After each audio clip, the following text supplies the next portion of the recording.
नमस्कार दोस्तों, AMG academy YouTube channel और ऐप में आपका स्वागत है। ये क्लास है आपकी मैथ की और आज की क्लास में आप देखोगे रीट लेवल 2 एग्जाम 2013 में जो पेपर हुआ था लेवल 2 का, तो उसके मैथ में आए हुए प्रश्नों पर अपन चर्चा करेंगे। ठीक है, उनका पूरा सॉल्यूशन अब देखोगे आप। तो स्टार्ट करते हैं टाइम नहीं लगाते हुए। REET level second 2013 exam paper का मैं यहाँ पे सॉल्यूशन करवा रहा हूँ। ठीक है, प्रत्येक क्वेश्चन को ध्यान से देखना, ये काफी हद तक आपको इंपॉर्टेंट है, फायदेमंद रहेगा आने वाले एग्जाम के लिए। ठीक है, तो देखिएगा प्रश्न संख्या पहली आपके सामने है। देखो भाई, इसको ध्यान से, निम्न में से किसका मान 3 की पावर 2 की होल स्क्वायर होल क्यूब है। तो देखिएगा,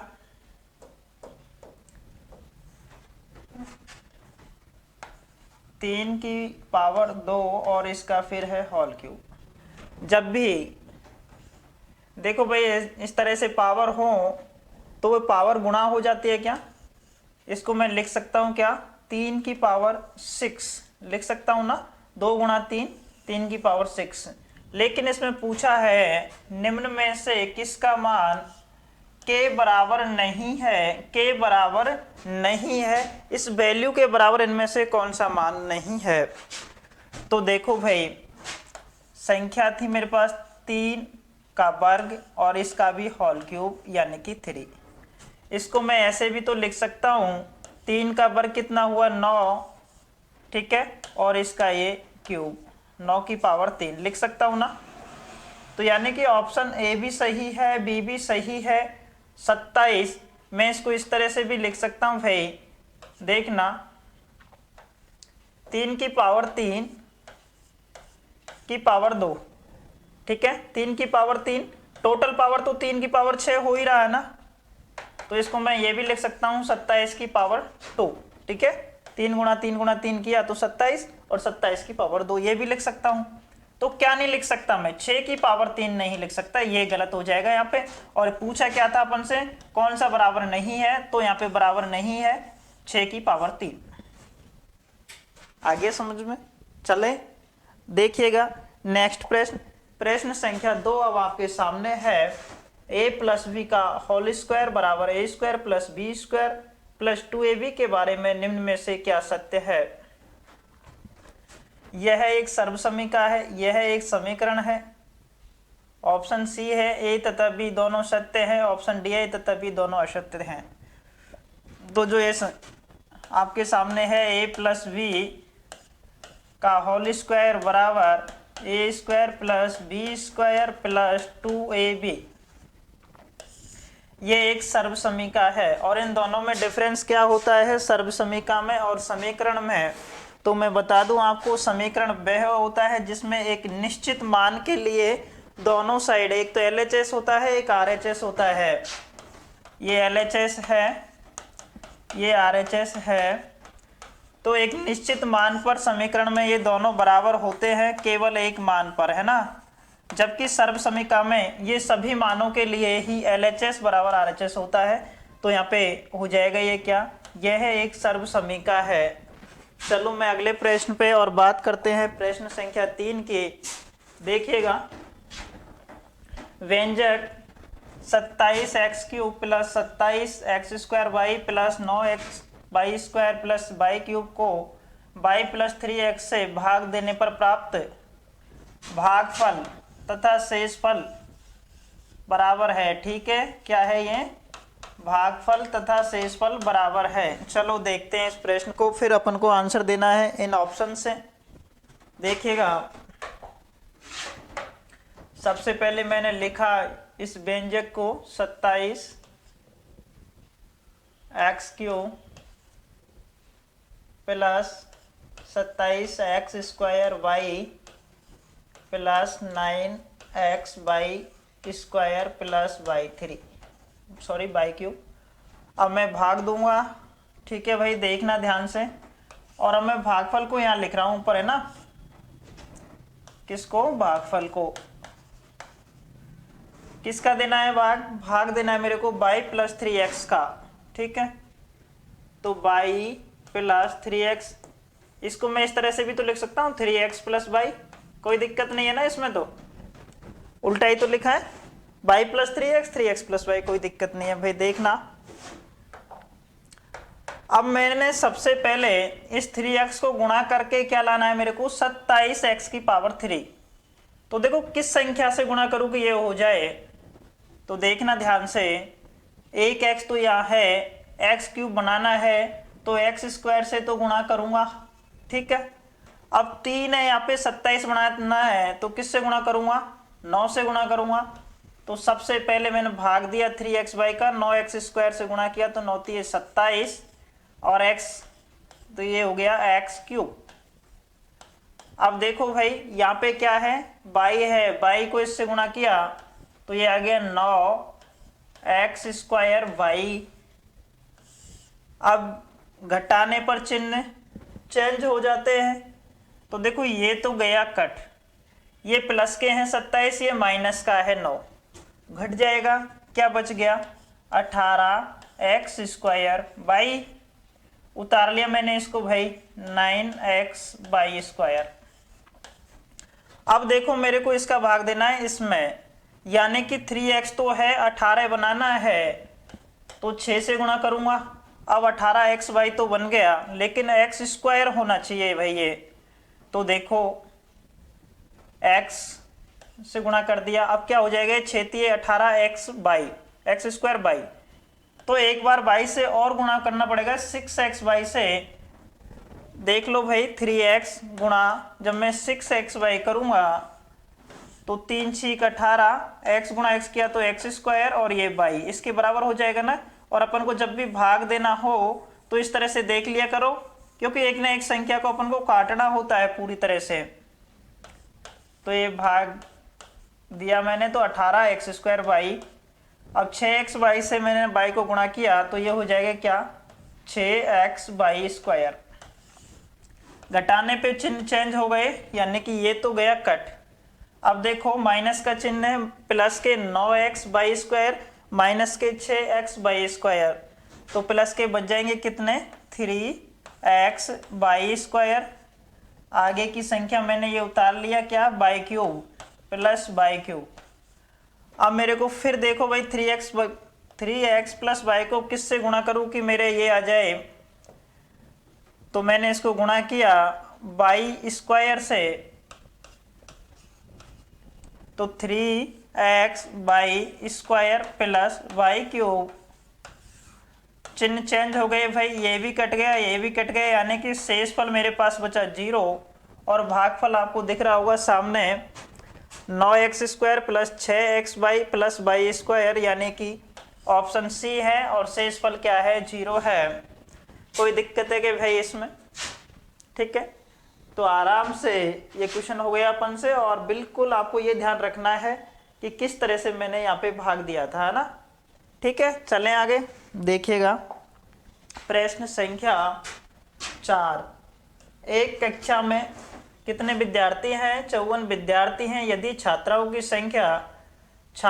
संख्या की 4/5 गुनी है तो छात्रों की संख्या है, देखो भाई टोटल विद्यार्थी हैं आपके पास कितने, 54, 54 है, और जो लड़कियों की जो संख्या है ना छात्राओं की, तो ये ध्यान से देख लो भाई, इस तरह के क्वेश्चन हर बार बनते हैं, प्रत्येक साल के क्वेश्चन अपन ने देखे हैं यहाँ पे सॉल्यूशन में, तो सभी में आया हुआ क्वेश्चन है इस तरह के, है ना।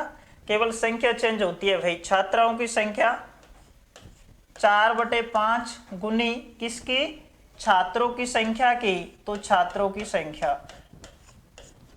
अब देखो भाई छात्राओं की संख्या 4 और छात्रों की संख्या 5, ये चीज यदि आपको आ गई तो अनुपात समानुपात में लाभ हानि में काफी ज्यादा फायदा पहुंचाएगी भाई। कैसे किया था एक बार और देख लो। छात्राओं की संख्या, मैंने छात्राओं को लिखा जी 4/5, छात्रों को लिखा बी बॉयज, है ना। अब मैं इस बी को इधर भेज सकता हूँ, तो ये बटे में आ जाएगा जी बटे बी बराबर 4/5, यानी गर्ल्स कितनी है 4 तो बॉयज हैं 5, ये रेशियो है उनके बीच का। यदि मैं अनुपातों का योग करूं तो 4 और 5 कितने, 9, टोटल कितने थे 54, यानी कि टोटल अनुपात कितना है, अनुपातों का योग 9, और कुल संख्या मुझे दे रखी है 54। पूछा क्या है, छात्रों की संख्या। तो छात्र पूछे हैं तो छात्रों की संख्या से गुणा कर देंगे। कितना है छात्रों का अनुपात, 5। देखो भाई 9 छिकी 54, 6 पंजे 30, यानी कि बॉयज जो हैं वो है 30। ठीक है, कोई दिक्कत है क्या इसमें? ये चीज समझ जाओ बस, है ना। छात्रों की संख्या 4 है तो छात्रों की संख्या 5, दोनों का योग 9, 9 बराबर है 54 के, तो 5 बराबर है किसके, 30 के। ऑप्शन आपका यहाँ पे सही हो जाएगा, कौन सा, बी वाला। देखिएगा नेक्स्ट प्रश्न, निम्न में से कौन सा कथन सत्य नहीं है। अपन को वो देखना है जो सत्य नहीं है। देखो भैया, संख्या 25 एक पूर्ण वर्ग है, ये तो सत्य है। संख्या 38 एक पूर्ण वर्ग संख्या नहीं है, ये भी सत्य भाई, पूर्ण वर्ग संख्या ये नहीं है। किसी विषम संख्या के वर्ग को दो क्रमागत धनात्मक पूर्णांकों के योग के रूप में सदैव व्यक्त कर सकते हैं। विषम संख्या के वर्ग, कोई भी विषम संख्या लो, मैंने 5 ले लिया भाई, इसका वर्ग कितना हो गया, 25। अब इस 25 को दो क्रमागत धनात्मक पूर्णांकों के योग के रूप में लिख सकते हैं, यानी कि लिख सकता हूं 12 और 13 क्रमिक हैं, दोनों धनात्मक है। ठीक है, 25, ये भी बात सही है। किसी सम संख्या के वर्ग को दो क्रमागत धनात्मक पूर्णांकों के योग के रूप में सदैव व्यक्त कर सकते हैं, तो ये यहाँ पे गलत हो जाएगा, ऑप्शन डी। और पूछा भी यही था कि सत्य नहीं है, तो ऑप्शन डी आपका सही हो जाएगा क्वेश्चन के हिसाब से। क्लियर है? चले अब आगे देखिए नेक्स्ट प्रश्न, प्रश्न संख्या 6, निम्न में से कौन सा कथन असत्य है। अब यहाँ पे भी आपको असत्य छांटना है।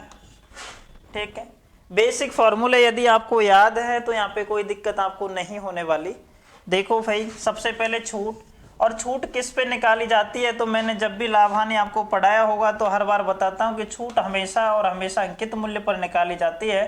अंकित मूल्य माइनस विक्रय मूल्य बराबर छूट, ये वाला फॉर्मूला तो यहाँ पे सही है। तो छूट अंकित मूल्य पे निकाली जाती है, विक्रय मूल्य पे नहीं निकाली जाती, ये गलत हो गया भाई। लाभ बराबर विक्रय मूल्य माइनस क्रय मूल्य, ये भी सही है आपका।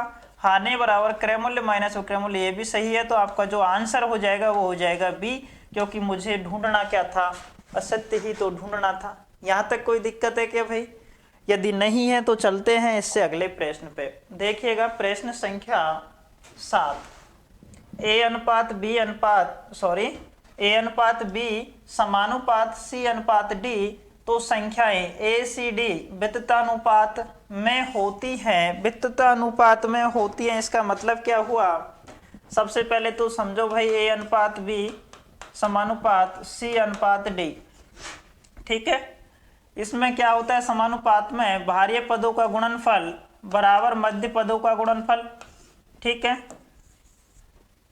देखिए भाई, ए डी बराबर बी सी, लेकिन वित्ततानुपात में जो ये सी वाला है ना, ए अनुपात सी समानुपात सी अनुपात डी, इसका मतलब होता है कि ये मध्य वाली संख्या का वर्ग दोनों संख्याओं के गुणनफल के बराबर होता है, यानी कि c गुणा सी स्क्वायर बराबर ए डी।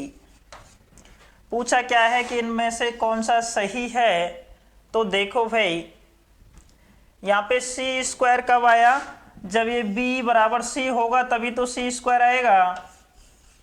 तो ऑप्शन आपको यहाँ पे सही हो जाएगा c।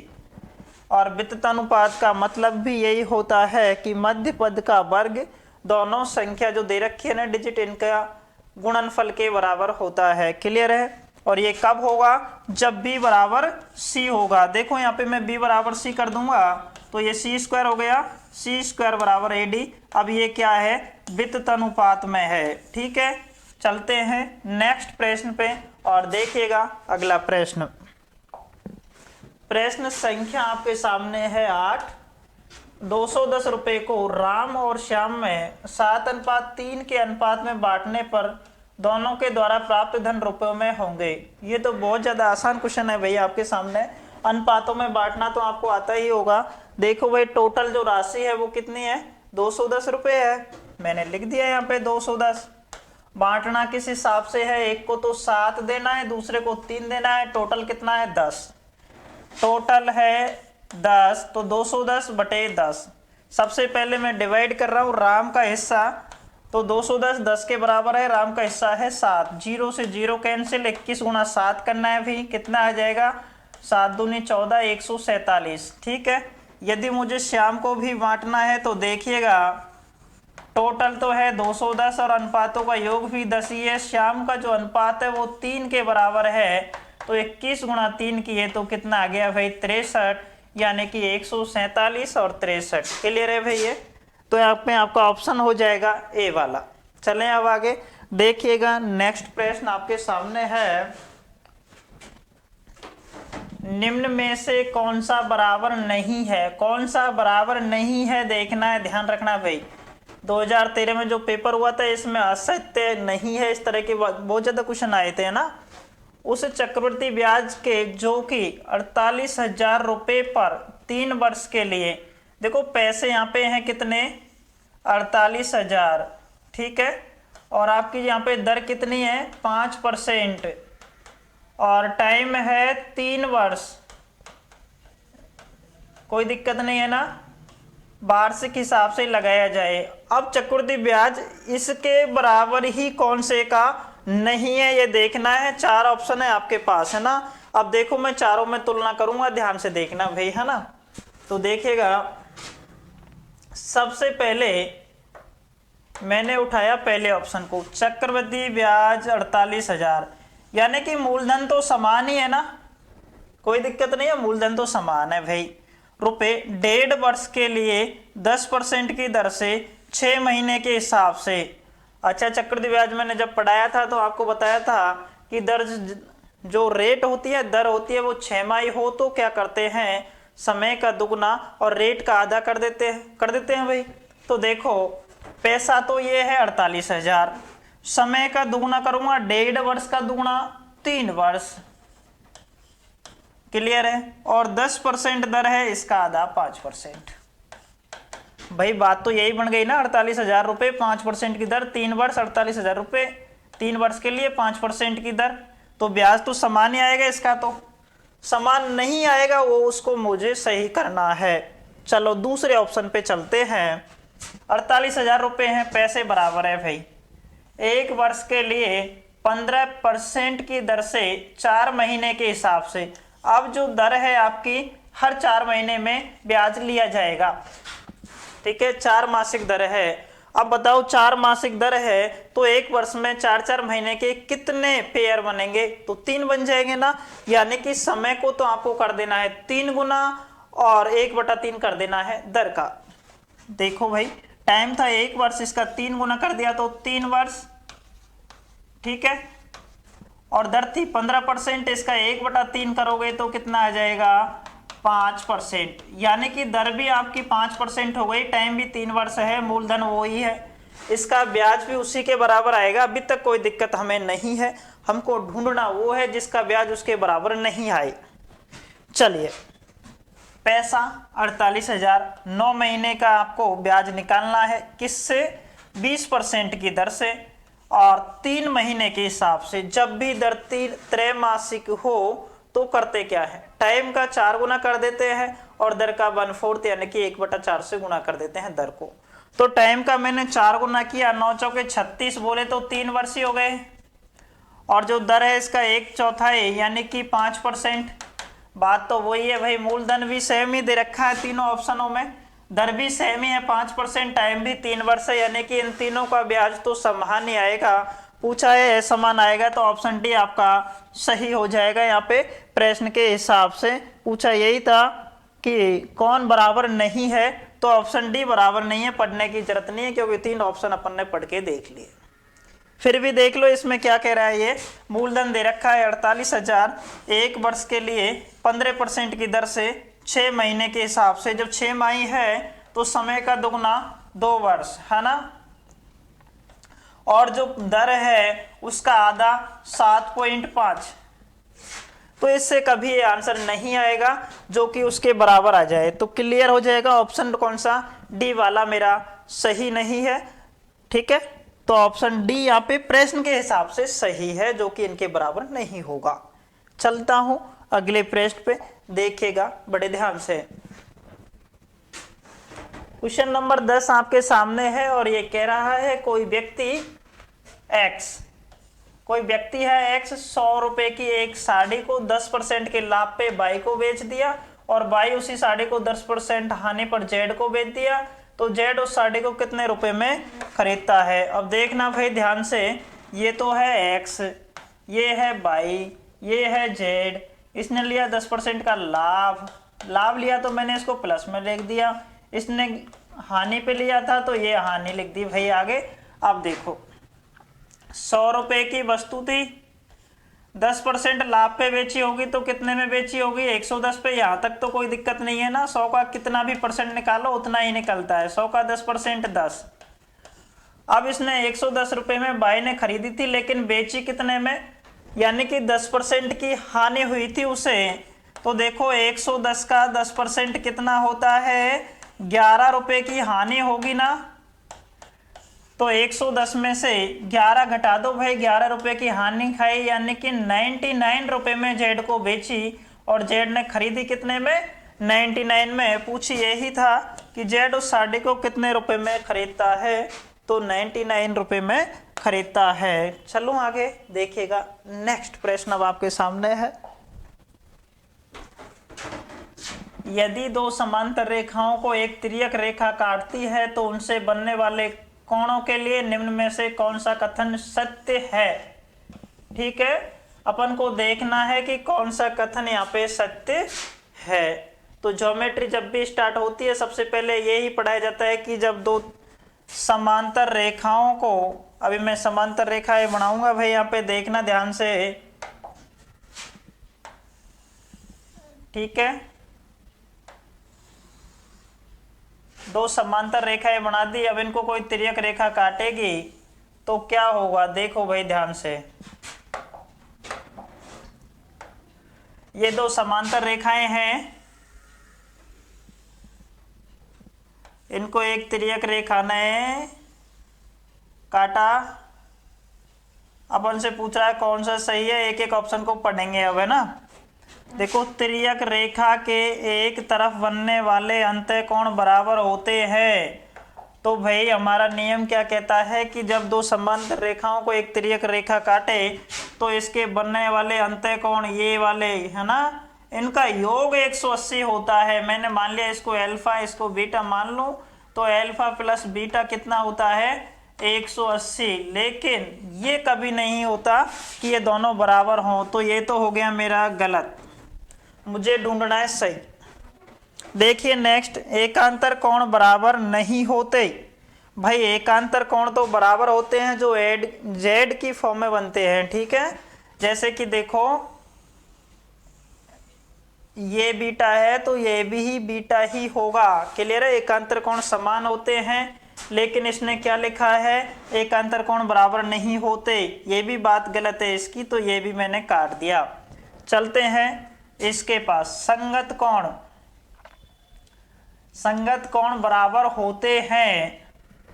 तो देखिएगा भाई, संगत कोण बराबर होते हैं, जिस तरह से ये वाला कोण है तो ये वाला कोण भी इसके संगत होगा और ये दोनों क्या होते हैं, बराबर होते हैं।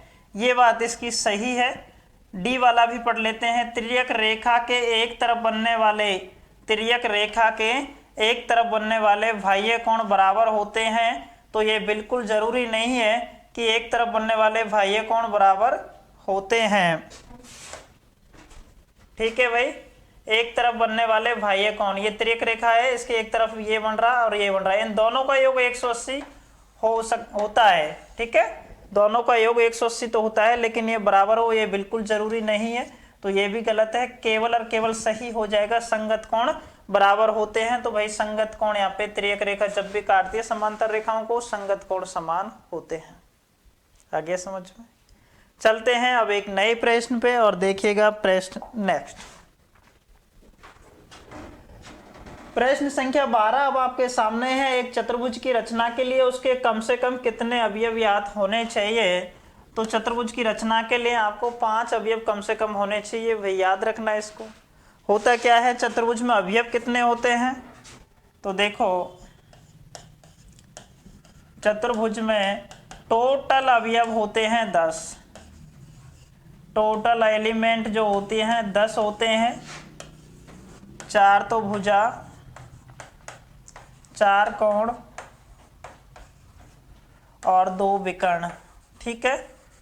लेकिन यदि आपको प्रश्न आए कि कम से कम कितने अवयव ज्ञात होने आवश्यक है, तो कम से कम आपको 5 एलिमेंट ज्ञात होना जरूरी है, ठीक है।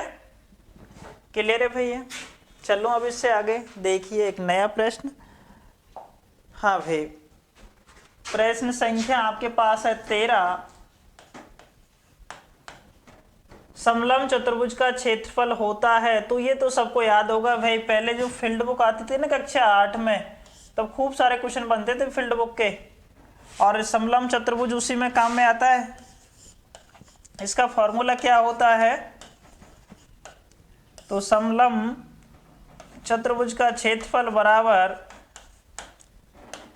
1/2 समांतर भुजाओं का योग,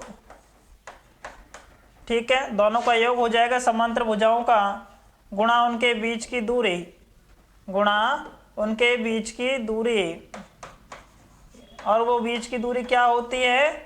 ऊंचाई होती है। देखो भाई ध्यान से, आधार इंटू ऊंचाई गलत है, 1/2 आधार इंटू ऊंचाई ये भी गलत है, समांतर भुजाओं का योग और उनके बीच की दूरी, यानी कि सॉरी 1/2 से गुणा नहीं हो रहा ना, ये भी गलत हो जाएगा। ऑप्शन डी आपका सही है, 1/2 समांतर भुजाओं का योग, उनके बीच की दूरी ही क्या होती है? हाइट होती है, ऊंचाई होती है, यानी कि ऑप्शन डी आपका सही है। आगे समझ में? चलते हैं एक नए प्रश्न की ओर और देखिएगा प्रश्न नेक्स्ट। प्रश्न नंबर है 14 और देखते हैं ये क्या कह रहा है भाई। आर त्रिज्या है तथा एच हाइट ऊंचाई है के बेलन का पृष्ठीय क्षेत्रफल तथा आयतन क्रमशः है। भाई जब मैंने मेंसुरेशन में 3D आकृतियों में बेलन पढ़ाया था तो ये अच्छे से आपको समझाया है, देख सकते हो वीडियो में आप YouTube पे। तो देखो बेलन का पृष्ठीय क्षेत्रफल क्या होता है? बेलन का पृष्ठीय क्षेत्रफल और एक है आयतन। आयतन की यदि मैं बात करूं तो ये तो होता है πr²h। बेलन के पृष्ठीय वक्र पृष्ठ की यदि मैं बात करूं तो ये होता है 2πrh। सबसे पहले बेलन होता कैसा है? तो भाई ये बेलन हो गया, यदि मैं इसके आधारों को काउंट नहीं करूं तो ये वक्र पृष्ठ, ठीक है, आधार का क्षेत्रफल यदि नहीं जोड़ूं तो वक्र पृष्ठ का क्षेत्रफल बचता है और वो होता है 2πrh। यदि मुझे संपूर्ण पृष्ठीय क्षेत्रफल चाहिए तो इस वक्र पृष्ठ में इनके आधारों का क्षेत्रफल, वृत्ताकार आधार होते हैं और वृत्त का क्षेत्रफल क्या होता है? πr²। इसका भी क्या हो जाएगा? πr²। तो दोनों को जोड़ दिया तो क्या हो गया? 2πr²। अब देखो भैया दोनों में से 2πr मैंने कॉमन ले लिया और 2πr कॉमन लिया तो 2πr, इधर क्या बच गया? h, और इधर क्या बच जाएगा? r। 2πr h plus r कौन से फॉर्मूले में है? तो देखो 2πr h plus r πr²h, option b आपका यहाँ पे सही हो जाएगा। क्लियर है भाई? ठीक है, बेलन का आयतन का सूत्र पूछा था, बेलन का पृष्ठीय क्षेत्रफल का सूत्र पूछा था। आ गया समझ? अरे भाई इसमें लगभग 3-4 प्रश्न तो केवल और केवल फॉर्मूले पे आधारित आए थे 2013 में, लेकिन आपको फॉर्मूले के साथ साथ प्रैक्टिस करनी है क्वेश्चनों की, तब जाके आपको ये फॉर्मूले याद हो जाएंगे। देखिएगा नेक्स्ट प्रश्न। निम्न में से कौन सी दो त्रिभुजों का सर्वांग सम सिद्ध करने के लिए पर्याप्त नहीं है? 2015 का जब पेपर सॉल्व करवाया था तो उसमें आया था सर्वांग समता का नियम त्रिभुज का, है ना, लेकिन इसमें पूछा है कि कौन सा पर्याप्त नहीं है। देखो भाई दोनों त्रिभुजों की तीनों भुजाएं आपस में समान हो। सबसे पहले बात आती है सर्वांग सम। भाई वो दो आकृतियां त्रिभुज की सर्वांग सम होती हैं जिसके ऊपर एक के ऊपर दूसरे को रख दें तो वो आपस में एक दूसरे को बिल्कुल अच्छी तरह से ढक लें। क्लियर है? एक आकृति दूसरे आकृति के हूबहू हो और एक दूसरे को पूर्णतः ढक ले। और वो कब हो सकता है? जब इनकी तीनों भुजाएं समान होंगी। ठीक है, तीनों भुजाएं समान हो तो ये बात तो सही है। पूछा क्या है, पर्याप्त नहीं होनी चाहिए, दो भुजाएं और एक कोण, ठीक है, भुजा कोण भुजा नियम से, ये भी सही है भाई। मुझे तो जो सही नहीं है वो ढूंढना ही है। तीसरा है दो कोण उनके बीच की भुजा, कोण भुजा कोण नियम हो गया ये,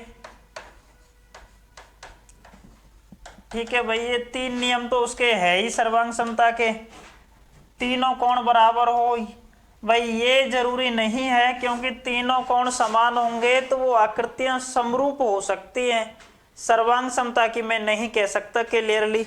यानी कि यहाँ पे गलत क्या हो जाएगा, डी वाला ऑप्शन सही हो जाएगा। प्रश्न संख्या 15 का सही आंसर आपका क्या है, डी। अब चलते हैं एक नए प्रश्न की ओर और देखिएगा प्रश्न संख्या 16। चिन्ह में आपको ये आकृति जो दे रखी है ये कौन सा चिन्ह है, तो भाई जब 2013 में एग्जाम हुआ था तो ये इस तरह से चिन्ह बना हुआ आया था और ये चिन्ह होता है टेली चिन्ह, ठीक है। टेली चिन्ह इसी को बोलते हैं क्या, मिलान चिन्ह। तो मिलान चिन्ह है ये, इसको ऐसे भी बनाया जाता है भाई, अब यदि एग्जाम में आए तो ध्यान रखना, इसको इस तरह से भी बनाया जाता है, ठीक है। तो आप सही आंसर आपका हो जाएगा। ये कौन सा क्वेश्चन है, प्रश्न संख्या 16 का सही आंसर आपका ए हो जाएगा, मिलान चिन्ह। क्लियर है ना। ये आकृति ऐसी बनी हुई आई थी 2013 में, लेकिन इसकी आकृति को मिलान चिन्ह को ऐसे भी बनाते हैं तो आपको ये याद रखना है कि इस तरह से भी मिलान चिन्ह को बनाते हैं। चले अब आगे देखिएगा,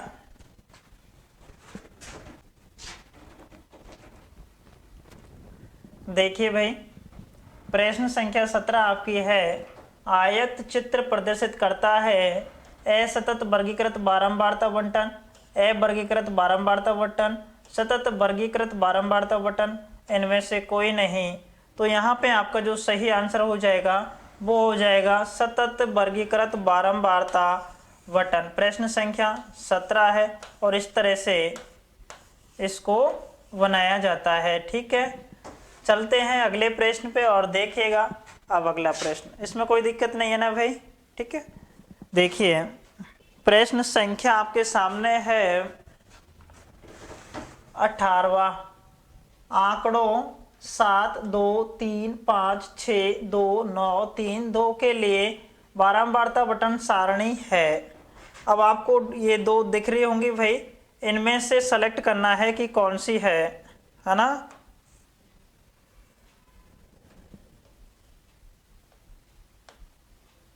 तो मैं इसको थोड़ा सा एडजस्ट कर लेता हूं।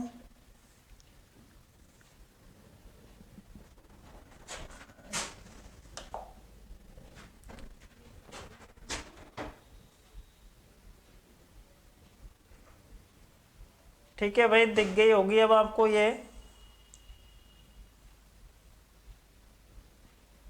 चलिए देखिए, आपको ये आंकड़े दे रखे हैं, ऑप्शन ए, बी और सी, डी आपको दिख रहे होंगे। अब आपको देखना है कि बारंबारता के लिए इनमें से कौन सी सारणी सही है, उसको अपन को सही कर देना है। दोनों सही हैं तो ऑप्शन सी हो जाएगा, और यदि कोई सी भी सही नहीं है तो ऑप्शन डी हो जाएगा।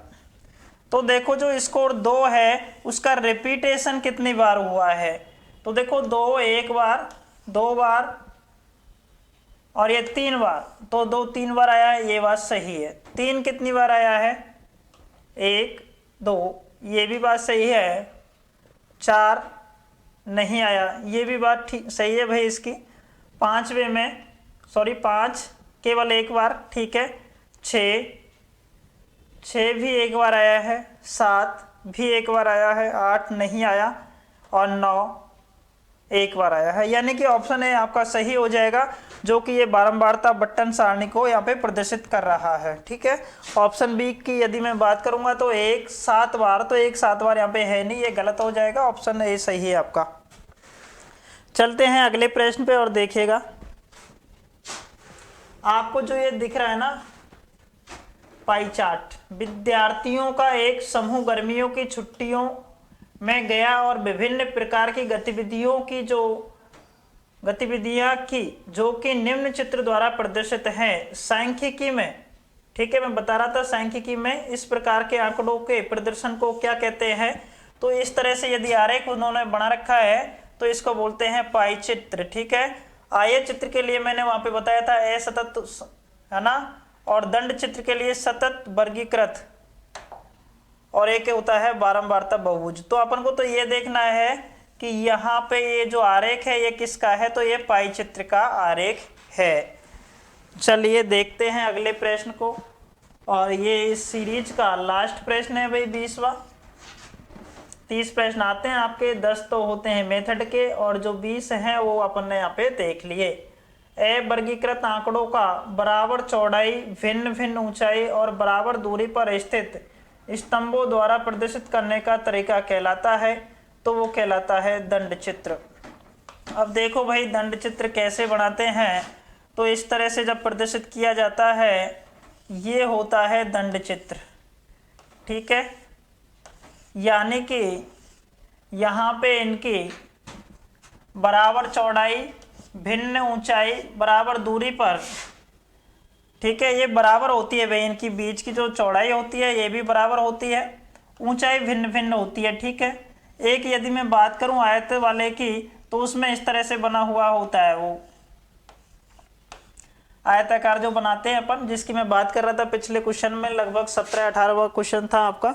ठीक है, तो ये हो गए आपके 20 प्रश्न जो कि रीट लेवल 2 एग्जाम 2013 में आए थे। पूरा कंप्लीट सॉल्यूशन अपन ने देख लिया है। यदि आपको मेरी ये क्लास पसंद आई हो तो वीडियो को लाइक करना, शेयर करना अपने दोस्तों में, ताकि हम और हमारा जो AMG परिवार है अधिक से अधिक बच्चों तक पहुंच सके, और वो भी इस YouTube पर फ्री क्लासों का लाभ ले सके, है ना। तो आज के लिए इतना ही, मिलते हैं फिर अगले वीडियो में। आपके अभी जो पेपर बचे हुए हैं उनका सॉल्यूशन आप देख लोगे आने वाले वीडियो में। मिलते हैं फिर अगली क्लास में, है ना। आज के लिए इतना ही, धन्यवाद।